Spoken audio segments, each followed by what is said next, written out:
Welcome to New Light Living Podcast. I'm Ulrika Sullivan. I'm an intuitive spiritual life coach and a galactic astrologer.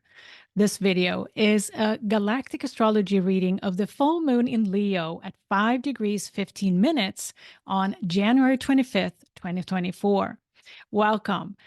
So this full moon is a powerful one, and it's a guiding full moon. And we're going to get into what the guidance is from this full moon through three themes, energetic themes that I have pulled out from the galactic chart of this full moon in Leo.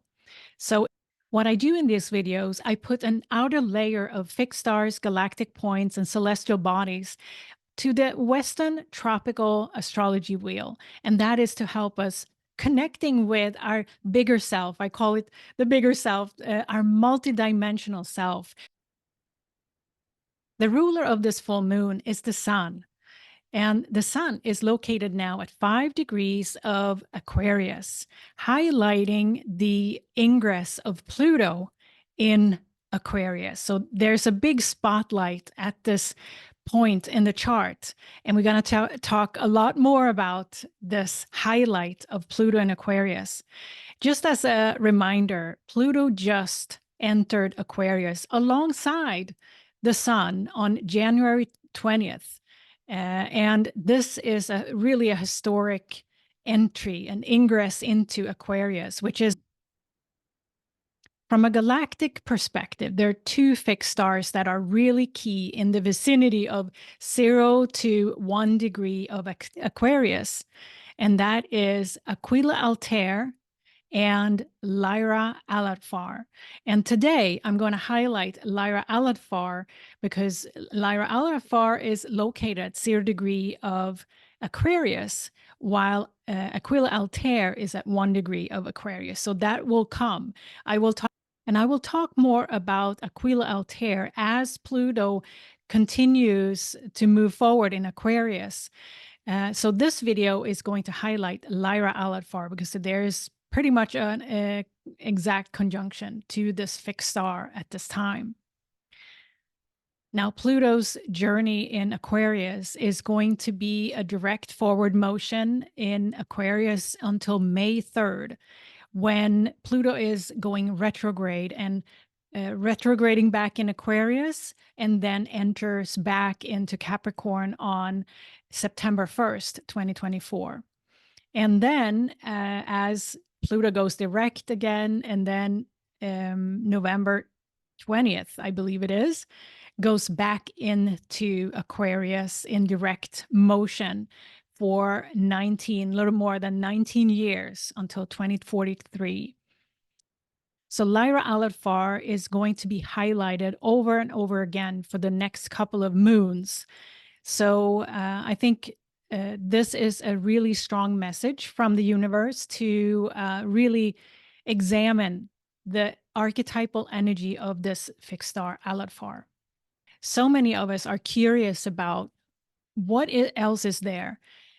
Are there new perspectives I can hold? Are there new connections I can hold? Are there new abilities that I can discover and rediscover? So our multidimensional self is vast. Our soul's journey through eons of time is something that more people now here on Earth is connecting with. So galactic astrology is there to help us expand our view of who we truly are as a soul. And I hope this reading will provide you with some enlightenment to the full moon in Leo on January 25th. If you're curious about your own galactic alignments, download my Galactic Alignments reference guide, and there's a link in the description box below to do so. Before we go into looking at the chart for the full moon, I'd like to share with you what the three energetic themes are that I have pulled out from this full moon chart. The first theme is expanding perspective for the future, and this is involving Lyra-Aladfar. The second theme is inner child creativity in focus. And here we're going to talk about the moon's guidance, and also in relation to the star cluster Hyades. The third theme is healing modalities from within. And here there's a whole bunch of fixed stars that I'm going to highlight. The most prominent one is Andromeda-Alperatz. But also I'm going to talk about in this theme Lyra-Vega, Sirius A, which is in the Canis Major constellation, and also Orion-Rigel. So stay with me for these three energetic themes. And now let's take a look at the full moon chart. So here we have the chart for the full moon in Leo. And as you can see there, the moon is at 5 degrees 15 minutes in Leo here, and opposite the sun at 5:15 degree of Aquarius. Now, this chart is very interesting because the moon is almost all by itself here, as opposed to all the other planets and points at the top of the chart. So this is also giving us some guidance around how significant this full moon is. So this full moon talks about that there's a new wind coming, a new reality is coming in. And the moon being by itself here tells us about things that we already know. There's much wisdom, ancient wisdom that we are in connection with. Some of us are using that ancient wisdom, and some of us are just connecting with the wisdom within. And we call it ancient wisdom. Now, this new wind, this new reality is alluding to that there's energy and wisdom that is coming in that we haven't thought of. And the sign of Leo, where the moon is now, is the courage. It's our heart. It's ruled by the sun. And there's a definite highlight here on our heart, our courage. And since the ruler of the full moon here is the sun, the prominence here of the sun's position at this full moon is clearly highlighting Aquarius, the new wind coming in, the new era, if you will. So there's a very interesting dynamic here between the heart, our courage, using what we already know, but also that new highlight with Pluto now in Aquarius as well. There's something really new and refreshing present at this full moon. So here we have the first theme, expanding perspective for the future. And here in this theme, we see a grand cross present between the sun and Pluto are highlighted here in Aquarius. Pluto conjunct Lyra-Aladfar, and also opposite the moon, of course, there in Leo. And the cross is built upon a square from the full moon and the sun to Jupiter at 6 degrees of Taurus. And Jupiter is opposite the Shapley Attractor at 2 degrees of Scorpio. This is a very powerful message building here because Jupiter's involvement, and also, of course, the signature statement of the full moon here, the sun-moon opposition, connecting in with Shapley Attractor, the biggest multiverse universal driver that we know at this time. So anytime the Shapley Attractor is in dynamic with a full moon, or any moon really here, brings this multi-dimensional perspective in, the multiversal influence, basically. And in opposition here to Jupiter, this is just an expansion that's going on here. And what I mentioned earlier about, we have access to ancient wisdom that has been built up for eons based on our human experience here on Earth. What we are invited here and what's highlighted here in this full moon is that ingress of Pluto to Aquarius, where we don't really know what's coming next because there is a new reality coming in. There's a new wind. And the sun's highlight of this point, not only a few days ago, if you're watching this later, but a few days ago from this full moon on January 20th, Sun and Pluto were conjunct, both entering into Aquarius together. And that is a statement. That is a universal statement. And this Grand Cross is asking us to expand our perspective on what's to come.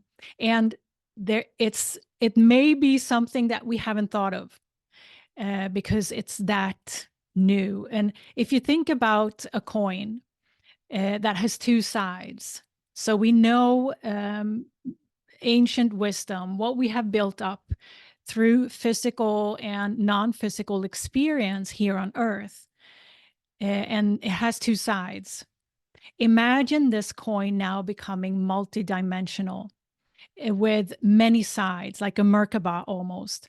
That is the unknown, basically. It's a multitude of options and multitude of possibilities.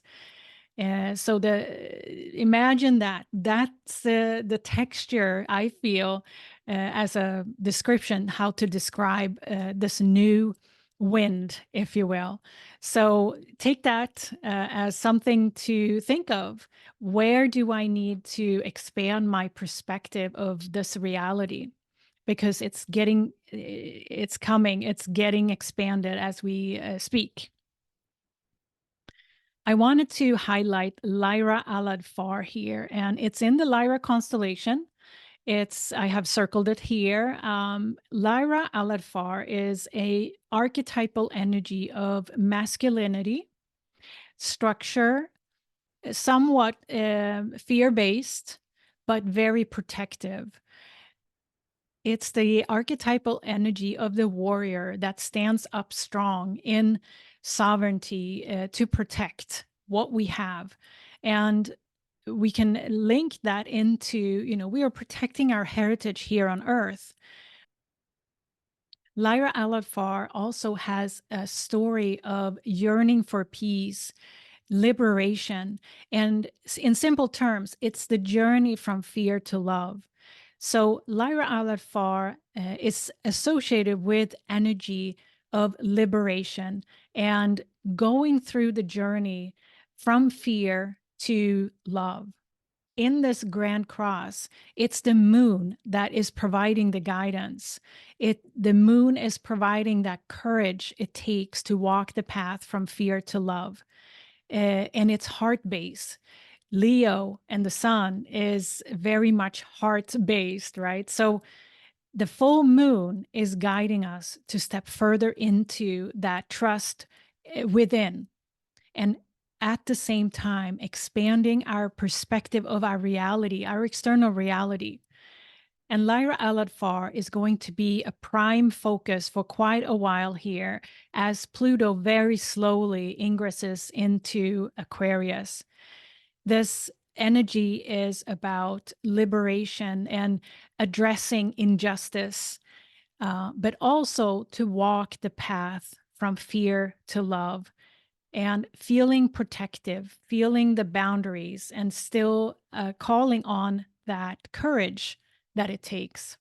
The moon is also giving us guidance around having the courage, keep going, and staying open to the possibilities. Jupiter is that possibility, helping us to expand. And Shapley Attractor conjunct Haumea, the asteroid Haumea, which is the signature of New Earth energy, is infusing all of this into our Milky Way galaxy through this conjunction to Haumea, but also as part of this Grand Cross formation at this time, at this full moon.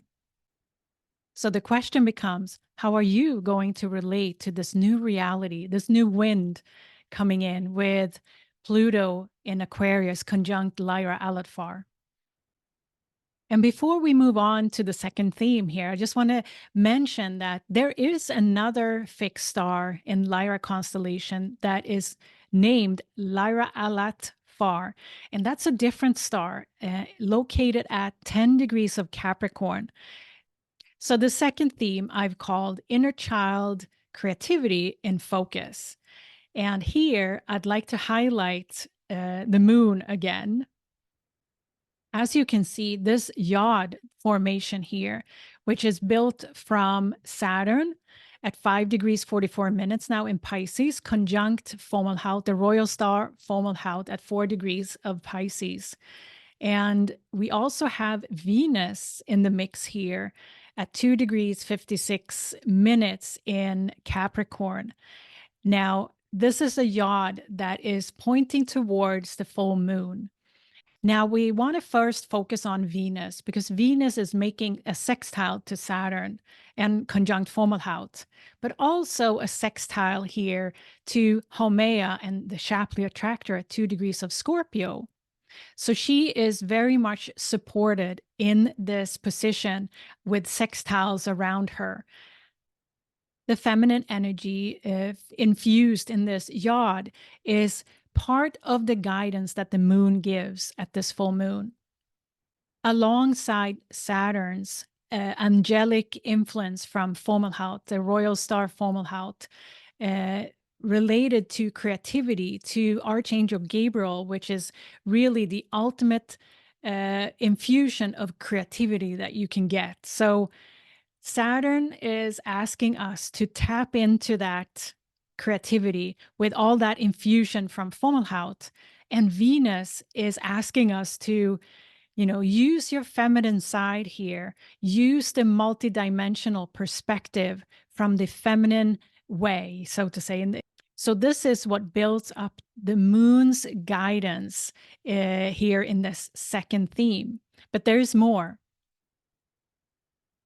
The moon itself is making two squares. It's a T-square that we have involving here. Jupiter opposite the Shapley Attractor, but also a square from the moon to the Shapley Attractor itself. So this T-square is just giving an expansion in growth to the influence from this full moon via Shapley Attractor and Haumea with that new Earth energy, expanding that and influencing the moon here to ask us also to expand and grow with this energy.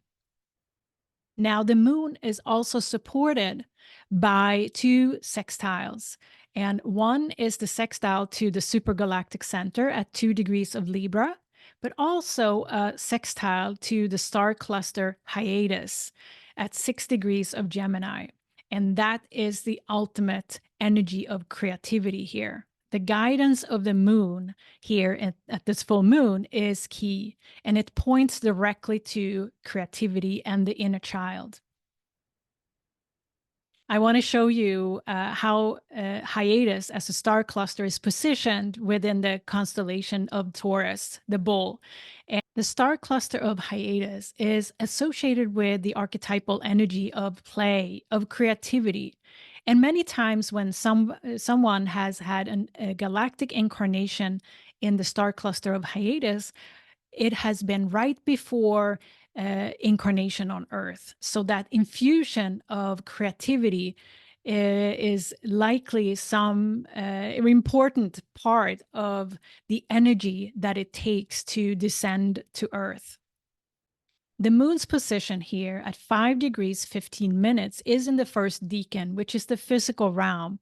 So the suggestion here is to really tap into that inner child and embody and actually, embody that creativity and play. So what that means is that it's time to release that inner child, and it's the main guidance from the full moon here at 5 degrees to really embody that inner child. So how can you embody your inner child at this time?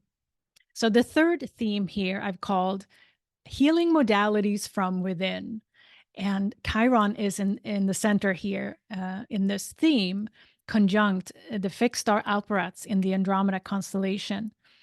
Now we have a T-square here, which is all about expansion and growth. The T-square is helping us to kind of expand beyond what we are currently experiencing.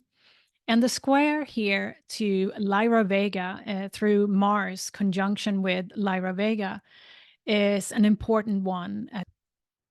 Lyra-Vega is located at 16 degrees of Capricorn. We also have another square to Canis Major-Sirius A at 14 degrees of Cancer.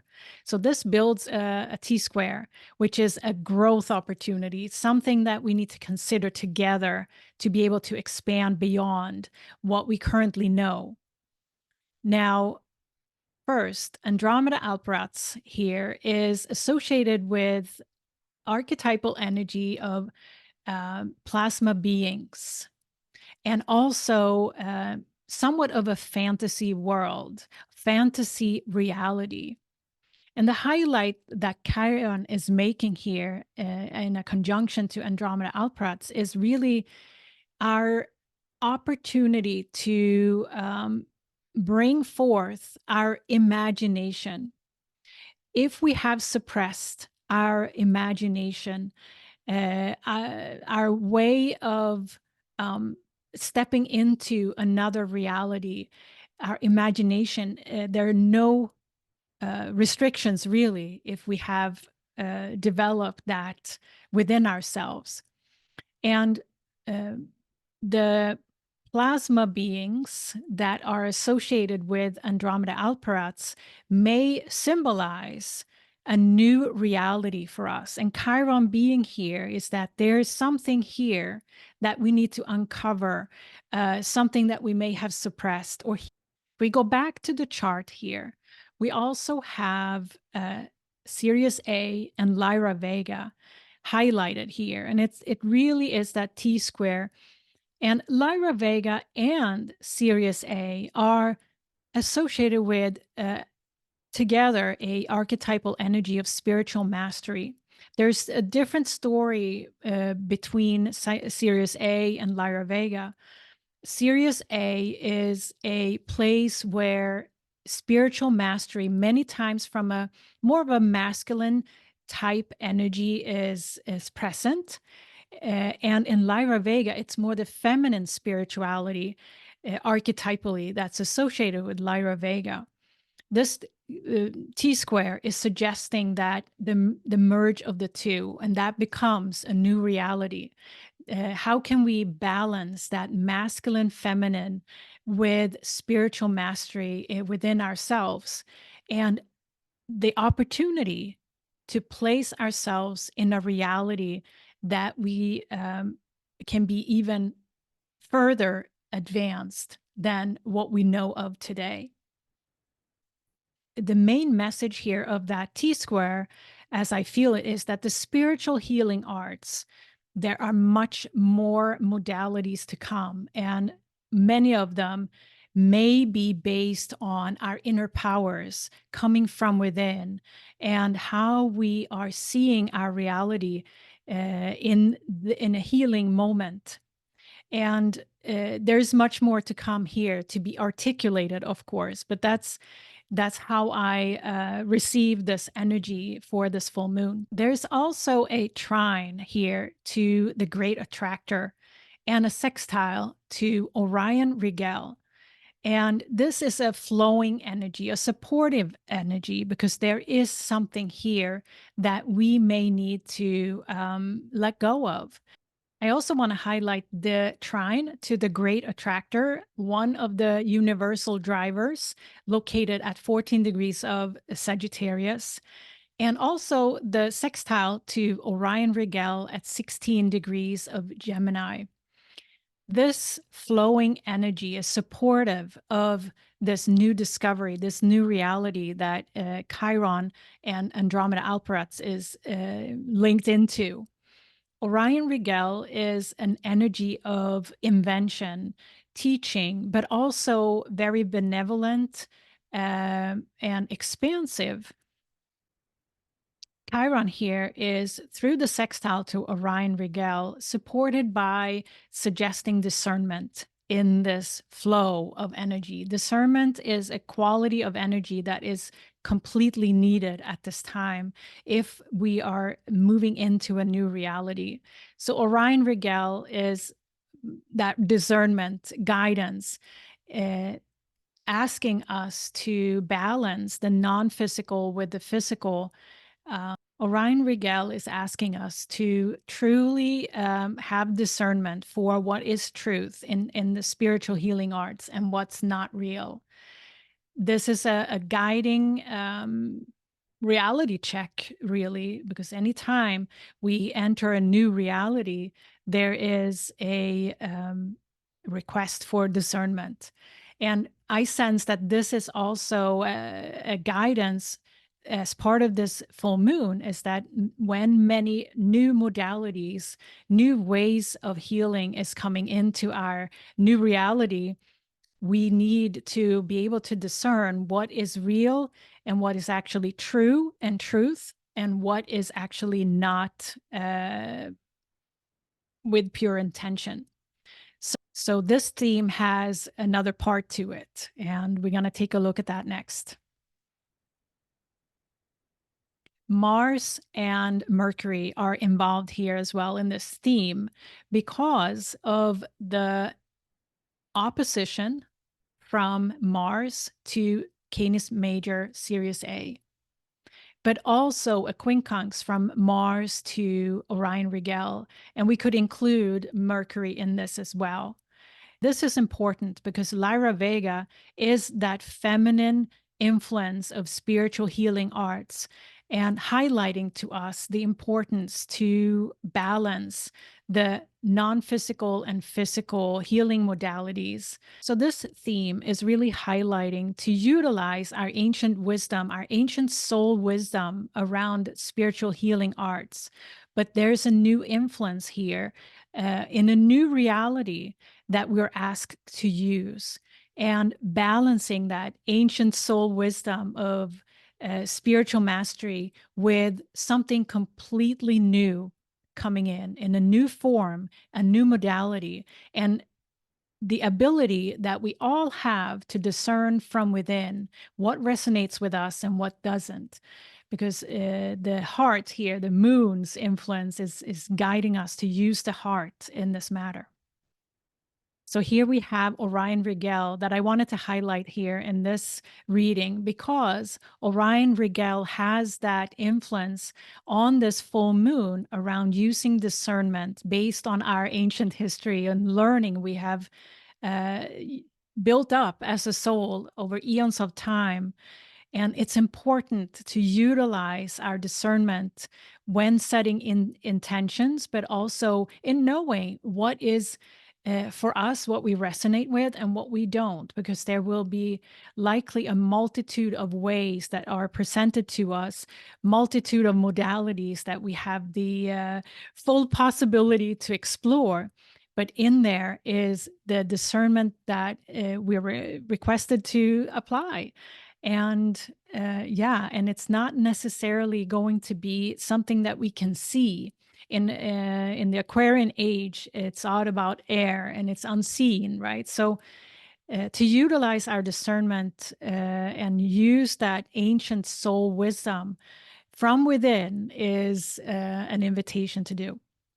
Now, I want to summarize by saying the first theme was around expanding your perspective about the future, for the future, because this grand cross that we are presented with at this full moon, the expansion through Jupiter opposite the Shapley Attractor and Haumea there, is really this full moon's anchor. Lyra-Aladfar conjunct Pluto there at 0 degree of Aquarius is a signature energy for this new wind, this new reality coming in, and the moon and its guidance here to stay in the heart and allowing us to embody that inner creativity. The second theme around inner child creativity and that yod between Saturn, Fomalhaut, and Venus with her sextiles to Fomalhaut, Saturn, and to Shapley Attractor at 2 degrees of Scorpio. She's very supported and protected there, Venus, infusing guidance to the moon here. The moon itself has a significant highlight by the square to Jupiter and the square to Shapley Attractor. So that T-square is an expanding one, while the sextile to Hyades and sextile to supergalactic center, another galactic point, is one of infusion of creativity and the guidance that the moon wants to give here. The full moon in at 5 degrees of Leo is to embody the inner child, put on a song that you love and dance to it, basically. And the third theme was healing modalities from within. The Chiron focus here, very close to the North Node, and we'll talk more about North Node as we go. Chiron conjunct Andromeda-Alperatz, this future energy, if you will, of fantasy, plasma beings, out there things. Chiron is inviting us to heal those wounds, to our ability to imagine. And this guidance that we receive from that sextile from Orion-Rigel at 16 degrees of Gemini is that discernment that we are invited to use when we enter a new reality. And also Mars and Mercury here, conjunct Lyra-Vega, are bringing that feminine spiritual mastery and highlighting for us how important it is to use discernment as new modalities for healing are coming out for us to consider. Both Sirius A and Lyra-Vega are spiritual mastery energy from a masculine and a feminine energy, and we're invited to balance these masteries, if you will, as we move into this new reality as part of Pluto's ingress to Aquarius here and the sun highlighting it all. So I have a couple of questions that you can choose to work with should you want to integrate this full moon in Leo galactic energy some more. The first question is, how are you going to relate to this new reality, this new wind coming in? What are your tools for discernment? How do you know what's real and what's not real? This is a big task, of course, because things are going to speed up. There's a lot of air and fire coming up in our astrological winds. So this is a key question. How are you going to relate to this new environment and this new reality?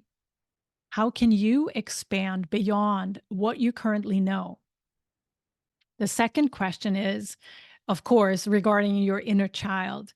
How can you connect with your inner child on a regular basis and make it a priority to tap into your creative life force within you? Because when we do that, it can become a guide in our lives. So the inner child guidance that the moon is giving us here at this full moon is key. The third question is, how can you use your power of imagination and connect more with that energy? How can you use this new reality and make it more harmonious for yourself, more supportive? How can you use your imagination to create a reality for yourself that you want to be in? How can you use that ability of discernment to determine what's real and what's fake? As many new ways of relating is going to be presented to us as we move into the Aquarian age and with Pluto in Aquarius now until September 1st, and then going back in retrograde for the final reality check in the Capricornian energy before Pluto moves in to Aquarius for the next almost 20 years. In galactic astrology, we work with early degree fixed stars in Aquarius, and it is Lyra-Aladfar. And also we have Aquila Altair. We will be talking about Aquila Altair once Pluto comes closer to an orb for that fixed star. And lastly, how can you prepare yourself, expand your perspective around what is possible? Because the Aquarian age and many astrological milestones that we're going to have coming up here soon this year is going to present us with scenarios that we haven't thought of, that we haven't really experienced ever before. So now is the time to expand our perspective, tap into that creativity within ourselves, that life force, and being guided by it through the heart, but also applying a sense of discernment to this new reality and new possibilities that we come across. Using our imagination, expand our imagination of possibility is key, because the air and fire energy is going to be very present, and allowing yourself to also feeling grounded, spiritual practice, a daily spiritual practice on how to ground yourself, spending time in nature. Grounding means that you feel here, you are here in this reality of yours, and feel at harmony and peace with yourself and your environment. So here we go. Pluto in Aquarius is a historical entry for many reasons. Thank you for listening and watching to this galactic astrology reading. Welcome back again. I will be back soon with new Light Living podcast. Are you curious about your own galactic alignments? Download my Galactic Alignments Reference Guide. A link is below in the description box. Thank you so much for being here. Thank you for all the beautiful comments that I receive on my videos. I'm getting very encouraged by them, all of them. I will be back soon with another video. Take care, and I see you soon. Bye.